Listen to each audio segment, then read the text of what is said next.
All right, I made it. This is our last Monday call here, and I can't believe we're in July already. So for those of you that have been riding along for the ride, we've been on Monday calls here for almost the last month because of my travel schedule, but we'll be back on Thursday next week. So we'll be back to normal. Would have done it this week, but 4th of July hits Thursday, and I didn't figure you guys wanted to be here on 4th of July, so we'll get it out of the way and move on back to our normal scheduling. All right. Anybody got anything you want to cover, Janie? I have a question about, every year at the end of the year, we do that assessment. And you mentioned you might want to do it sooner. Do you Yes. have an idea when you might want to do that? Because it's a wonderful tool. Yeah, actually, it's interesting you brought that up. Like three people have asked me the same thing here recently because I guess we're at the halfway point in the year right now. Yes, right. So this might actually be a good time to bring that up and have that be part of our July sessions. But yeah, you're absolutely right. It's like I'm really lazy at a lot of stuff. I do my accounting like once a year. And Teresa's probably going over there. Oh my God. I do it like once a year before my tax guy actually requires it of me. And it's interesting because when I do it, I literally have everything right at my fingertips and I get to see the whole year at a glance. But it's like when I'm looking at it, I'm like, oh wow, there's some stuff I really should have corrected there a little earlier. And doing it more often than once a year it could really be beneficial. So I think, and really, you guys can do that anytime you want. You've got the sheet. You can really do that on your own at any point.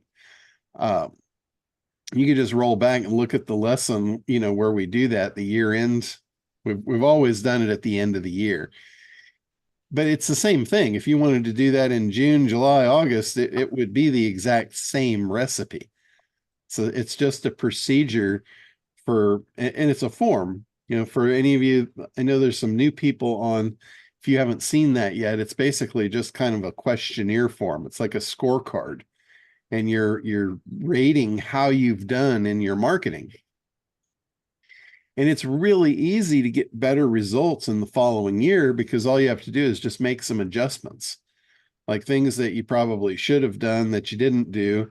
If you start doing them, you're automatically going to get better results. There's things, maybe you're doing that weren't working or you shouldn't be doing, and just cutting those out and moving some of that free time that you have now into activities that actually generate money. So it's a very easy way to sharpen your sword. And for those of you that are just getting started and you really haven't done anything, it's almost a blueprint for what you need to do, for setting up lead magnets and generating leads and taking them through a sales process and making an offer. Some people starting out, they just don't have any of those tools. So it gives you a good blueprint of what you need to put together. And it doesn't matter what kind of business you're in. It doesn't matter if you're brick and mortar. It doesn't matter if you're online only or a combination of both. You still need leads. So you need to figure out how you're going to generate new leads, how you're going to get yourself in front of new people and make them aware of you. If you're not doing that, you're not moving forward. So there's a lot of different ways to do that. Once you get new leads and get in front of people, even if it's existing people you've already been in front of, getting back in front of them and making your presentation to them, letting them know you're conveying your value to them. If you're not doing that, you're not making new sales. And in a lot of cases, designing either or redesigning existing products or designing new products to sell to I'm going to call them old customers, but not age wise, existing customers. Those are all ways that you can actually generate more revenue in the following year, even in the following month or days. I've got a list. I have several lists that I've generated, and I continue to grow these lists. So my list is always expanding. I have these offers out all over the place. They're in social media. They're they're sent out in many, many different ways. I've got SEO people coming through my websites looking at these offers.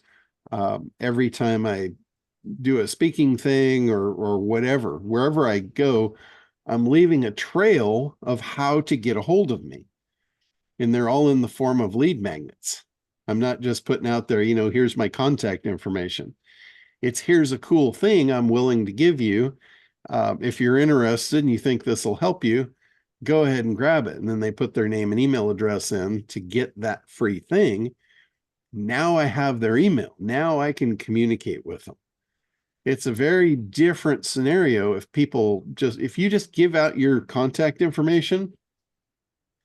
I can almost assure you there'd be very few people are going to contact you. Very, very few. That is not really a way to generate business. I'm not saying not to give your contact information to anyone, but don't plan on them just like looking you up and calling you, when they're ready. They're never going to be able to find it when they're ready. You've got to be able to stay in communication with them. You've got to be top of mind when they're ready. Otherwise, they're not going to remember how to get a hold of you. They're going to go to Google. And unless you're number one on Google, they're going somewhere else when they could be coming to you. So, like in my lists, as I develop my lists, the list, they always say the money's in the list. There is a lot of truth to that. But a lot of people don't get it. They hear it, but they don't get it. They don't equate that to what does that really mean? The money's in the list. When you have a list, you have an ability to make money almost instantly, almost magically. And the way it works is you have the ability to communicate with that list. And I've done this over and over and over. My list, I know who's on my lists. I've got my lists very segmented. So if I have a segment of my list, it might only be a small portion of my list. If I come across something that I know they would be interested in, even though it's not mine, I'm not doing it. I might have an affiliate relationship with a person that's putting out some special offer. I will get the link, I'll get my affiliate link, and I'll email out that portion of the list and say, hey, there's this opportunity. Here's what it is. Here's what it does. Here's what it'll do for you specifically. Here's why I think it's important. And pretty much leave it at that. It's not a hardcore sales pitch. It's basically just making you aware of something cool that I think could help you. And I make a lot of money doing that. Every time I do that, I make affiliate money. And you guys probably, I think everyone here is of the age group. You probably remember John Lennon and the Beatles. Well, there was a really cool story about the Beatles that equates to the monies in the list. These guys went from fame and fortune to broke many times, because when people get fame and fortune real quickly, a lot of times they don't know what to do with it and it's gone real quick. So this was a time when it was a summertime and they were sitting around and none of them had any money that they could get a hold of. And it was hot and they wanted a swimming pool, but they didn't have the money to put the swimming pool in. So I don't remember if it was Ringo or John Lennon, but one of them threw out the idea, let's write a song and turn it into a pool. So basically they wrote the song, they made a bunch of money on the song, and they bought the pool they wanted. So that was their list. Their audience was their list. They just created a new piece of content, sent it out to the list, made the money to get what they wanted. Again, the money's in the list. So with them, it was their audience. It's the same thing with you. The money is in the list. The list is your audience. So it's really important that you start, if you haven't done it already, start building that list. If you've started to build the list already, it's really important that you continue to come up with new and better ways to get more people onto the list. Like, even if it's a free thing, you might have created a really cool thing that your audience would really dig. Now it's a matter of getting it in front of them. Maybe you figure out where these people are and you start being active in those communities. Start offering free stuff over there. Get them onto your list. Maybe you advertise. Maybe you figure out where they are and you pay to get in front of them. You know, if you're in a niche where people are really actively searching for that, whatever it is, that is SEO. That's search. There's a couple of ways to do that. SEO is kind of long, drawn out, painful, and somewhat expensive. A lot of people think SEO is free. SEO is anything but free because it's going to take your time, and your time is not free. So SEO is really kind of a painful way to go, especially if you're just getting started out. If you're already in and you've got momentum and you've got SEO, then great. Definitely focus on it. But if you don't, you can go ahead and you can pay to be there literally overnight, or not even overnight, same day. You can do the pay per click through Google or any of the search engines, and you can actually have your ad in front of those people that are searching instantly. So there's no real reason not to be able to get in front of people. There's social media. You can do free social media. And keep in mind, if you're in Facebook, I'll just use Facebook as an example. If you're posting your ads and stuff into Facebook and you're just posting them on your feed or into your pages and all that stuff, the only people that are going to see that is people that are your friends. That's pretty much the ring that you're going to penetrate. If you want to get it outside of there, there's two ways to get outside of your circle of friends in the social media platforms. One is you create something that can go viral and get shared. Because if you put something out that's really cool and the people that are your friends see it and they share it, each one that shares now is exposing you and your offer to their circle of friends. So that can expand really, really quickly. So that's one way to get outside your circle of friends. The other way Okay. is the paid ads. You can run paid ads, and that can penetrate really quickly as well. So those are really, your two ways that social media can go outside your circle of friends. But if you're just in your circle of friends and you're not getting them to share your stuff, you're kind of stuck in there. And I don't know about you, but in Facebook, I have a lot of my circle of friends is friends and family. They're not business people. They're not like, it's not like business opportunity inside my Facebook page. So when I post something on business, it's usually crickets. And, I'll post something about the boat or a fish I caught or a meal I just made. And then, everybody kicks in and it just goes crazy. So they're not interested in business so much inside my little circle there. And I think a lot of people are the same way. You show up on social media, and in a lot of cases, especially Facebook, when you think about why are they there? Why are people on Facebook? For entertainment. They're not really there searching for products. They're there for entertainment. They're looking at what their friends and their family is doing. And Harry Belcher said this years ago, almost a decade ago, when he was talking about social media.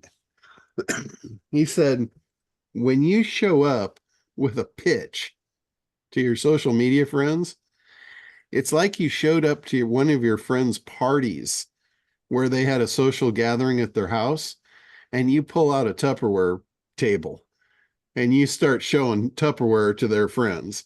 They're going to like want you out the door as soon as possible, and you're not getting invited back. So, and I thought that was just hilarious. And I can totally see, It's true. yeah, he's absolutely right. And I see it all the time. I'll post business stuff like in my feed every once in a while, like doing what I'm doing, whatever it is. But literally, it's like nobody responds to it. Very, very rare that it gets response. And I'll post some really cool meal I made, and everybody's kicking in about how awesome it looks and how, where's my invite and all this kind of stuff. So getting to the right place to deliver your message is really a key ingredient. So, like in Facebook has a lot of communities built into it. If you were doing, let's say you were doing something on acne, let's say you had an acne cream, for instance, and you go and you sign up for the acne group inside of Facebook, and this is the topic. They're talking specifically about that. And there's a lot of people involved in this group. And you go in there and you start, sharing your experiences and helpful tips and what you've seen work and all this kind of stuff. And you build credibility inside that group. Then you can offer something in there. You can say, hey, anybody interested? Check this out. And if you just go in hot and heavy and you start throwing offers into those groups, they'll kick you out. You've got to go in and you've got to provide value first before you do that. So you got to become part of their community before you can get away with that. But that's a good place to do that. You can seed out, like let's say you have the ABC acne cream. You could go in there and you could say, hey, I'm looking for advice. I've tried this cream and that cream and the other cream. Somebody told me this ABC cream is amazing. Has anyone tried it? So you're not promoting it as yours. You're asking them if they've tried it. Now, all of a sudden, you just made a whole group of people aware that it exists when they didn't know it existed 10 minutes prior. Some of those people might start hunting for it, start looking for it. And now you just created a movement toward your stuff. So that's a way that you can do that. You gotta play that game with dancing on eggshells, but you can, that is a way that you can do that. So any questions? Anything you guys want me to cover specifically while we're Yes, Lisa, go ahead. Good morning, everybody. A couple of questions off topic. Your chat AI box, who is that with? The chat AI bots. There's several different ones that I use. The one that we put out is called Build-A-Becky. And that one it allows you to build your own bots. I've actually done some trainings showing how to build a bot from scratch using Chat GPT. The problem with the bots from scratch, they work great, but they're only available in Chat GPT. It's kind of difficult to get them on your own website. You've got to use other third-party stuff to be able to do that. So the programmers that put the Build-A-Becky software together, they kind of got over that challenge and kind of got everything under one lid. It's still using Chat GPT in the background. So Chat GPT is the core functionality that is building the bot. But in that software, we make it to where the software gives you a widget so you can put it onto your site. Make it really easy. That's the one that you were referring to where they actually will even try to sell you on it. Is that because on one of your trainings was talking about it? Yeah. So there's two different kinds. When I talk about bots, there's two distinctive types of bots that I've referred to. And the Build a Becky is like a customer service bot. That's one where you put it on your site, it opens a chat window and it shows your representative. It can be a male or a female. I call mine Becky. So she shows up, you see her image, and then it's like you're chatting with her, but it's not voice chat. You're typing, you're texting, and then she's answering, but in real time. That's So build.com. that's the Build a Becky, and I've got the link to that. Where do I have that? If you email me, I can send you the direct link to it. Thank you. And Yes. one more question. Go high level. Do they tell you if your emails are going into spam or not? You know, I'm not real familiar with Go High Level. I know in Kartra uses SendGrid for their mail system. And with Kartra, they will tell you if you've got soft bounces, if you've got hard bounces, or if the email is not configured right. So it's non-deliverable. So they will tell you that.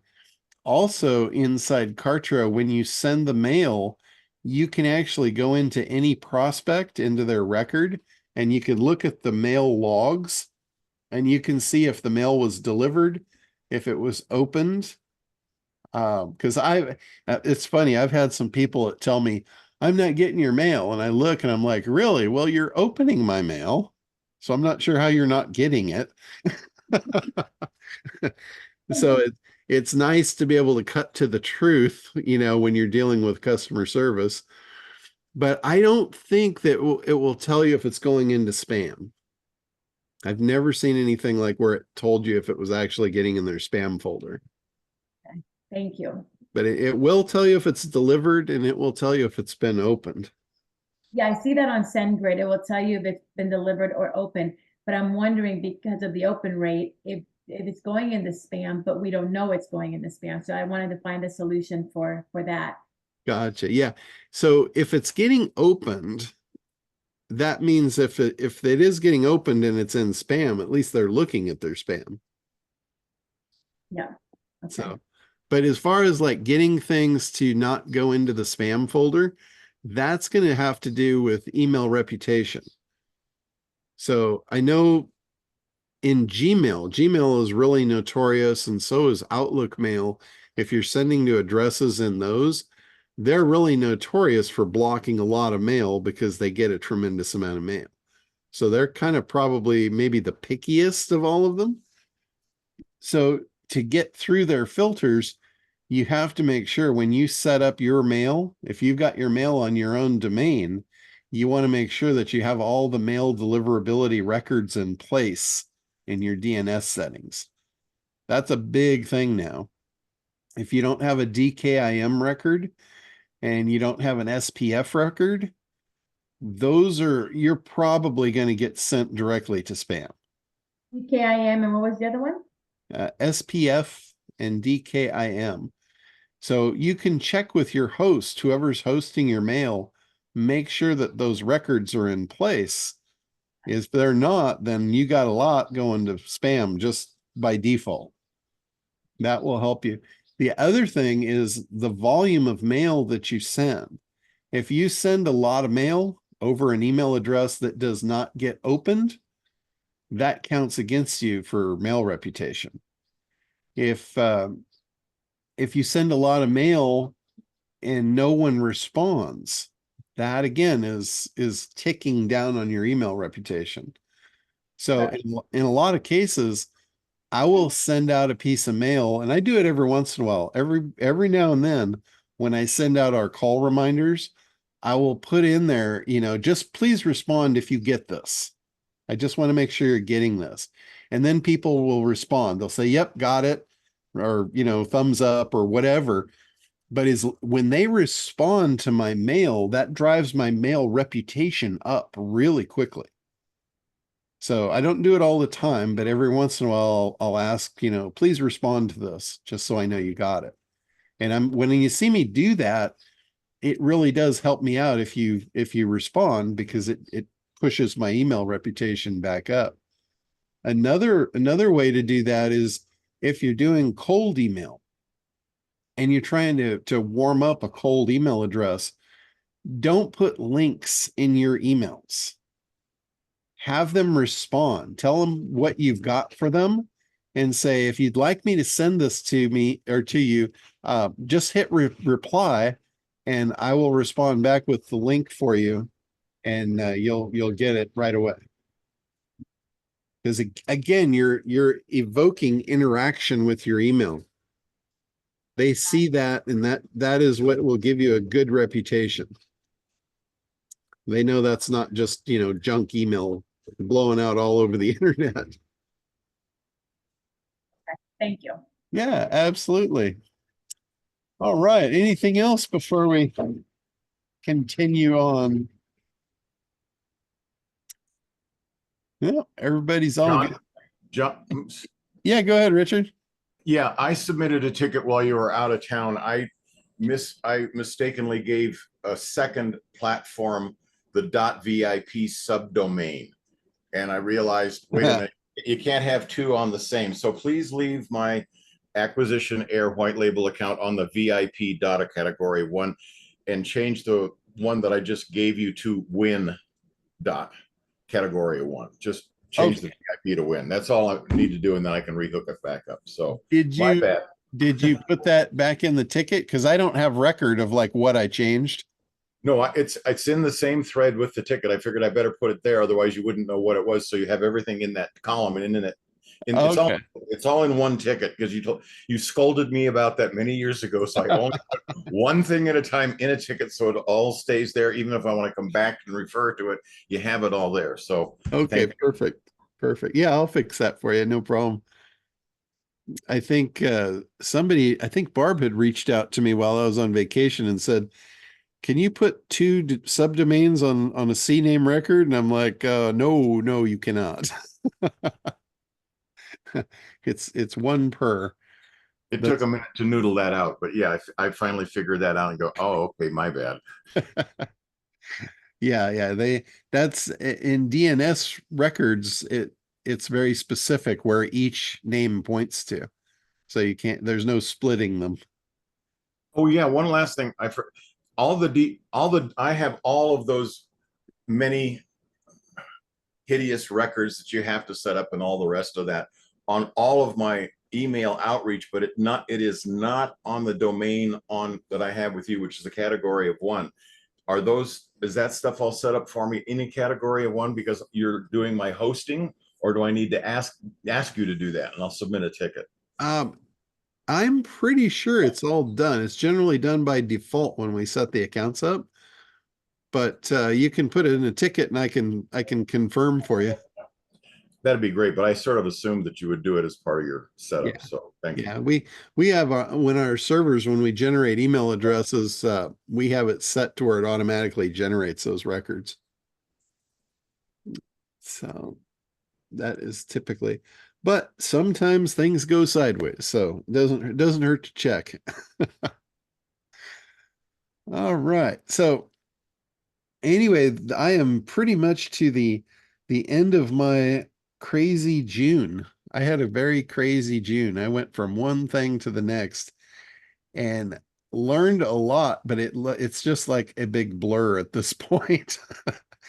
I went from Todd Brown's event in Florida to another event, to Perry Belcher's event, to another event, and then I just got back yesterday from LA, where I put on a 2-day AI seminar with Craig Deswell. He had me come in, and he basically just relinquished his stage to me for 2 whole days, which I couldn't believe he was willing to do that, but it blew everyone's minds that, what I put out in 2 days. And I went into it really unprepared. And I know for those of you that were there, you probably would disagree with that because it was a lot of information. But I didn't have prep time.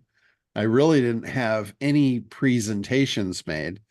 I literally had some Word documents with some notes that I had just been adding to over the last couple of weeks of, oh yeah, I should talk about this, I should talk about that. But by the time I had 2 full days to cover stuff, I realized I probably only covered about 60% of what I could have covered. It was a ton of information, and it was really, really good stuff. There was a lot of stuff that just blew everybody's minds. And gamma is, I think gamma was probably like the showstopper for everyone. And I did several things I had never done before. Like usually in gamma, I'm creating the presentation using ChatGPT or Perplexity scripts. I'll prompt it, I'll get the scripting, and then I'll put it into gamma and it will turn that into a presentation for me. But I put out to the crowd, I said, I'll create a presentation for anybody, just give me a topic. And there was a woman in there and she says, I do wedding venues. I'm like, okay. I opened up Gamma and I said, let's create a power presentation from a single line prompt. And all I put in there was like, I need a presentation for elegant wedding venues. There was only like maybe 5 or 6 words to the prompt. And I hit go and it pops up and it starts writing this presentation. And screen 1 comes up and you can see it. It's typing. And then it's generating an image. And then it goes to screen 2 and it's typing and it generates an image. And I got to tell you, this was probably the most beautiful presentation I've ever seen. It had like real cream pastel wedding colors. The images were absolutely just spectacular. It was like the most high class, high end wedding venue images you'll ever see of food and rooms and gorgeous brides and grooms and just all kinds of stuff. And it all came out of one line prompt. That was it. And after it was done, we looked at it and I asked her, I said, did it miss anything? And she's like, oh my God, that is like my dream come true. Can I just have that? And I think there was one slide in there with something that she didn't offer. And she says, I'm going to offer that. I didn't even think about that. So the thing actually knew what her business should be, even when she didn't. It was absolutely incredible. I mean, it was stunning. The presentation was absolutely stunning. So that tool, I mean, if you're not using that tool to create presentations to show people what you're doing, you're really missing the boat. It puts you so much above your competition when you show off your products and services in that elevated fashion. It just makes you look so professional. It doesn't matter what you're doing. I mean, Teresa, tax prep isn't very exciting, but at least you could make it look like $1,000,000. Whatever it is. We No, we all need to show off our stuff. And this just gives you this ability to just make it look spectacular. So yeah, I asked Perplexity for a story about an accountant and they went into quantum physics and all kinds of using different ripples in time to, it was crazy. Just, and I can't say that, but it was very amusing and very entertaining. So yeah. maybe I'll Yeah. Well, work. that's another thing too. That's a good point. You have to be careful if Yeah. you're in an industry where there's any kind of compliance. And I got to tell you, there's compliance in all industries. Yep. You have to tell the truth. Like if you think you're in an industry without compliance, just think about the FTC. If you start saying things that aren't true, they can come after you and it's ugly. So we're all under regulation and compliance when we're doing online business. But one of the people at the seminar, they did legal stuff, and they had Perplexity write a legal brief, and they said it was the most amazing document they had ever seen. But none of it was true, so they couldn't use it. But it was like, it was the most spectacularly formatted legal brief they had ever seen. Well, maybe we should all be writing fiction books using some of the stuff that isn't true. Yeah, if you're writing fiction, that's, you're in good shape there. But it's just, it's so amazing, like what is at our fingertips to just to create. And in my prompting, you guys all have all seen my prompting, and you've got copies of it. One of the things that I think was probably for me a real eye opener was after I ask for everything that I think I want, then I ask it for what am I missing?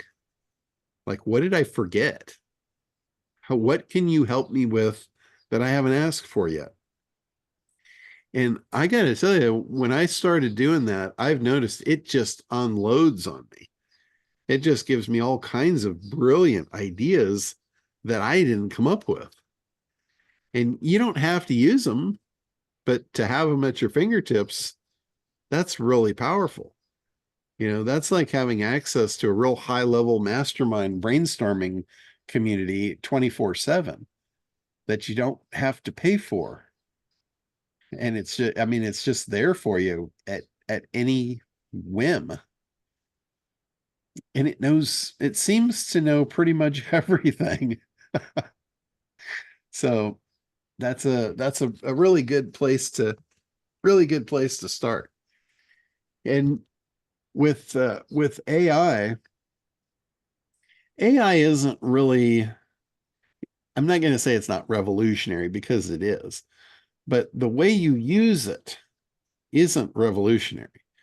It's really just doing things that you already know you need to do and you should be doing. And if you're not, that's where you're really suffering in your business. If you're not doing market research, like the A in ACT, the A we all know is for analysis. If you're not doing analysis in your business, you're running blind. When you get into starting creating things and even creating offers and all of your copy and your websites and all the stuff that we create as business owners, if you're doing that stuff and it's not based on true analysis, you are running blind. It's like you're in a dark room with a dartboard playing darts, and you're just throwing darts blindly into the blackness, hoping you hit something on the other side. And usually you don't. You're in there, you don't even know which wall the dartboard's on. You're just picking you're just randomly just throwing darts into the blackness. That's what it's like when you're creating, when you're in creation mode and you haven't done that analysis. It's pretty much what you're doing. That's no way to go through life. That's no way to run a business, because that's eventually going to cost you a lot of money and eventually fail. So creating a strategic path in your business is really important, and in lining everything to that path. And it all starts with the market. You have to have a market in mind, and then you've got to segment that market. And then out of that segment, you've got to figure out, okay, this is the most profitable segment that I want to fish in. I want to fish in this tank. These are the fish I want to catch. Now you got to find out, who are those fish? What do they eat? Because if you present the wrong bait to them, you're not going to catch them. So figuring out, and that's where the avatar comes in. A lot of people start in on an avatar before they've segmented. And again, that's a mistake. That's running blind. You've got to segment the market before you do that avatar work. Now, the script the prompt rather that I showed at Craig's group on, I think it was on Friday. I gave him the prompt for how to create an avatar. It was 13 pages long. It was freaking phenomenal. And this prompt it came from Mario Castillo. And then I edited a little bit. I edited it slightly. But what it does, 13 pages, and it does all of what I ask you guys to do in Act to create your avatar, but it does it in one sweep. And it's pretty awesome. I'm going to rewrite the whole analysis piece of Act because I just have realized it's so out of date now that AI is in the program. There's no reason for you to work as hard as you have to work in analysis. So I'm going to put this script in there, and basically this one script, it does an amazing, you should see the output of this thing. It's incredible. It kind of does all of your research in one shot. It figures out the market, figures out the profitable segment, and then it digs into the avatar. And it goes to levels that a lot of people had complained about before because there's no way to really figure this out. Like I ask, in an avatar, what's their deepest, darkest secrets? Well, there's no way to like research that online. There was no place I could have pointed you to tell you what people were thinking at night when they lay their head on the pillow. But the AI has done it. The AI knows how to put that together. How it knows that, I have no idea. But it can tell you all of their deepest, darkest secrets. And it's not even supposed to do it because there's guardrails put into AI to prevent cyberbullying. Like it doesn't want you to use it to bully people. So John, don't worry. The AI scientists don't know how AI works now. There's black box stuff going on there. And one of their big concerns is the fact that they had an AI they were training and it knew where it was going, but it didn't tell them that it knew. And then at the end, it added in a whole lot of other stuff. And they said, how the fuck did it know how to do that? So it's getting scary, John. So the fact that it can do that seems like no small thing, but it is a big deal for us anyway. But because it's got those guardrails in place, if you just ask it, like, what's the deepest, darkest fears of this person, it won't tell you. It'll come up with an excuse. It'll say, that wouldn't be appropriate to ask. That could do damage or, whatever it's going to say. And once it does that, once it decides that you're trying to do something evil, it's really hard to get beyond that because now its defenses are up. So in the prompt, there's a lot of prompting in the 13 pages to put it at ease that you're not going to use it for nefarious purposes, that you're only going to use it to, between yourself so you can figure out how to communicate with this person. You're not going to use the information. They'll never know that you have it. Things like that. And when you do that, now all of a sudden, it's like you've opened up the floodgates and you can get access to that information. So it'll tell you like what the person would just despise hearing from their children, from their coworkers, from their spouse. Like what would absolutely drive a knife in their back if they heard this from those people. And then on the other hand, what they would absolutely fall in love with hearing from their children, from their spouse, from their coworkers. So now that you've trained the machine on that, when you move forward and you start asking it to write compelling copy, it knows all the deep emotional triggers. It knows what to touch on to hit their pain points. It knows what their desired outcome is. And, then it can go to work. It's got everything it needs. If you go in without doing that, let's say you jump into creation, you just open up Perplexity or ChatGPT and you say, here's my product, write me a sales letter.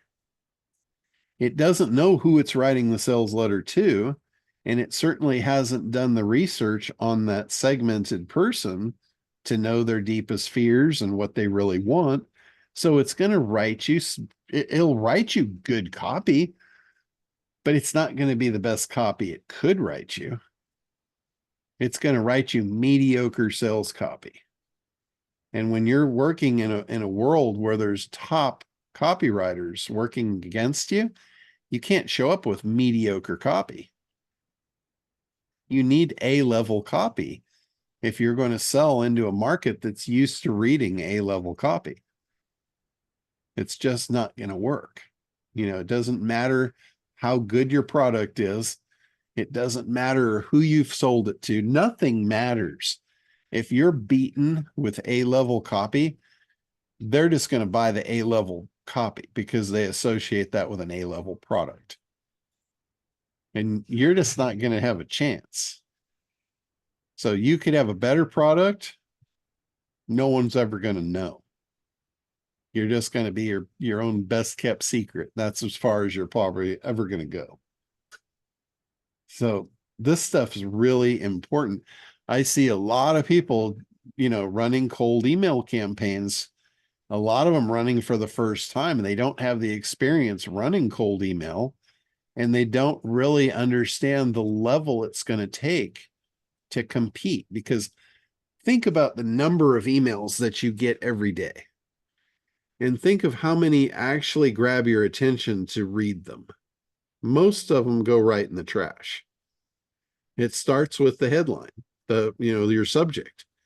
If you don't have an A-level subject, it's not even going to get read. So if it doesn't get read and you send out email after email after email and they don't get read, and now your reputation's going down, now you're landing in the spam folders, and the cycle just continues to get worse and worse and worse. So if you're in the email marketing, you have to know how important this game is to create stellar copy. And unless you really understand who you're writing the copy to, it's not going to work. If you're not tapping into their deepest fears, their emotions, they're probably not even going to see your emails. And when you do that, let's say you've created this thing and now you go to the traffic mode, and it goes analysis, creation, traffic. Traffic is at the end for a reason. You don't go to traffic until you've got a conversion funnel ready to go. I mean, obviously you have to test all new things, but if you're testing something that isn't really conversion ready, it's just going to be really expensive. It doesn't matter what traffic you're getting, if you're getting SEO traffic or pay-per-click traffic or Facebook ads or AI leads off of our system. It doesn't matter where you're getting the traffic. It's just going to get really expensive because it's not going to convert. People are not going to see it. That's David Ogilvy said it really well. He was one of the master admin of the 1950s. When he was interviewed of why everything he touches turns to gold, he told the interviewer it's because of the big idea. He said any campaign without a big idea is going to pass like a ship in the night, meaning it won't be seen. And if you're not familiar with that, the big idea concept, that is your most powerful attention grabber. If you're not using that, you're missing the boat. It's like you've got a bucket of water and it's riddled with holes, and you're trying to get it from A to B. By the time you get to B, it's empty. There's no water left. The water is spilled out all over the floor. So it's going to be really expensive for you to deliver that water with a leaky bucket. And that's pretty much what's going on in your ad campaigns. So the conversion, the tapping into that, we've got all the formulas in the ACT program to do every piece of this. This is what the ad agencies do. Most people don't realize just because you hire an ad agency doesn't mean they can make it work. And I never really talked on this point before, but this point is important. You go into an ad agency and you throw down 100, 200 grand to get them to figure out how to promote your product. It does not mean they're going to be able to do it, but they will not set you up for failure. When they do their analysis, there's a good chance they're going to come back and they're going to say, there's no market for your product. Or they're going to say, we've surveyed the market and they don't want your product. Here's what they want. Now go back to the drawing board, redevelop the product, and we'll sell it successfully for you. That happens a lot. And this should also happen in our own businesses. If we didn't get it right, we should be willing to fix it before we take it to market. Otherwise, it's just going to be really expensive, really painful, and we're going to fail. And we're going to take a long time failing. Remember, I talk about if you're going to fail, we want to do it quickly. Do it instantly. So, Jim, go ahead.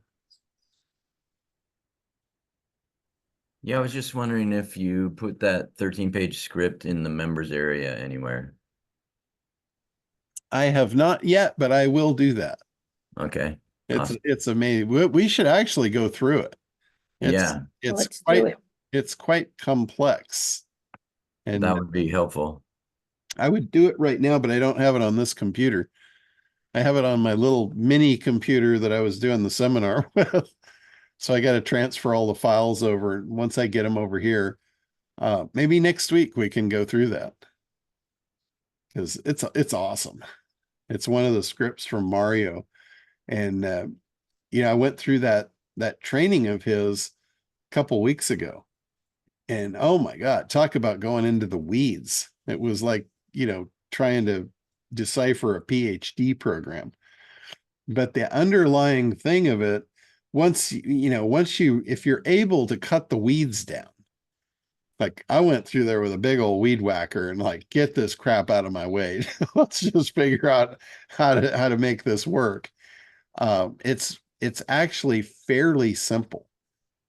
They didn't really need to put everybody through all the pain they put them through in training them on that thing. So hopefully I'll be able to do a better job with that, and we'll go through it and I'll show you how to get the most out of it. So, all right. Anything else? What else do you guys want to? Is next week's meeting going to be on Thursday the 11th or Yeah. Monday the 8th? Yep, we're back on Thursdays next week.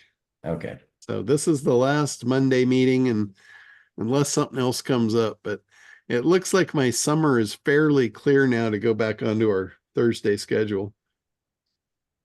I think. Do you guys still like the Thursday schedule? Yes, we do. Okay. Yeah, that's what I figured. I've sent surveys out. Yes. Like almost every year I've sent surveys out, and everybody seems to like Thursdays. So I apologize. Libby likes Mondays, but I apologize for the last 3 or 4 weeks. I've had to move it to the Mondays just because of my traveling schedule, but we will go back to the Thursdays. And another thing we did last week too with Craig, we did a 2-day event on the boat where it was just kind of an open mastermind thing where anybody could ask anything. And it was really a cool deal. And I think I want to do a lot more of those. And I don't know that we need to do it for 2 days. We didn't have enough room like to sleep everybody on the boat. So everybody stayed in a hotel right across the street, and we just went out for the day and back. But I think, probably just a 1-day thing, I think would probably be really cool. I do want to do some 2-day really focused things where we're actually working on a specific topic, and just go over and park in a little cove at Catalina and hang out for a couple days and just do some work. But I'm going to put a schedule together for that. And then if any of you guys want to get in on that, you can go ahead and reserve your spots. But it's just a cool experience. I know on last Thursday, we went down to a place called Inspiration Point, and I anchored the boat, and we sat there in Inspiration Point, and I made fish tacos for everybody from fresh Wow. fish that we had just caught. And everybody totally dug that. But then I look out the window and I see dolphin for as far as you can see coming up the coast. So we pulled anchor and went out and ran with the dolphin for probably 2 hours until everyone was sick of dolphin. I didn't realize there would come a point where you could be sick of dolphin, but it's about 2 hours. It's about 2 hours of solid, just like football fields full of dolphin. And That was an amazing bonus, John. yeah, that was pretty cool. So after that, we just kind of went back to the round table and continued our little masterminding, and it was cool. It was just a really cool experience. And we even had Captain Chris driving the boat for us while we were doing that. Yeah, buddy, that was really good, and it was just a really comfortable, relaxed environment for learning. Oh, you know, you get it's we're so used to the Zoom and the limitations and things like that. There's just something about sitting around a table and being comfortable and letting the conversation flow. So I think a good time was had by all, that's for sure. Yeah, there's nothing like sitting around the table with the sea breeze blowing through your hair or across your head in your case. Yeah, a breeze is still a breeze. A breeze is still a breeze. But yeah, no, that was really cool. And I know a lot of people have expressed interest in that, so I will put some dates together, and anybody that wants to get in on that, we can do it. All right. Last call here for today. Before we go into our 4th of July week. I don't know about you guys, but I really look forward to 4th of July. I love the fireworks. It's like my Christmas time. Fill the sky with fire. All right, last call. Anybody? Anything else? All right, well, get ready. Next week we'll go over that prompt, and I will also bring forth the year end. We'll kind of hit the year end thing next week. And anything else you guys can think of that you want, just let me know. Thank you, John. All right. Becky, All right. thank you. Happy 4th of July, everybody. And we will Happy 4th of July. see you next week.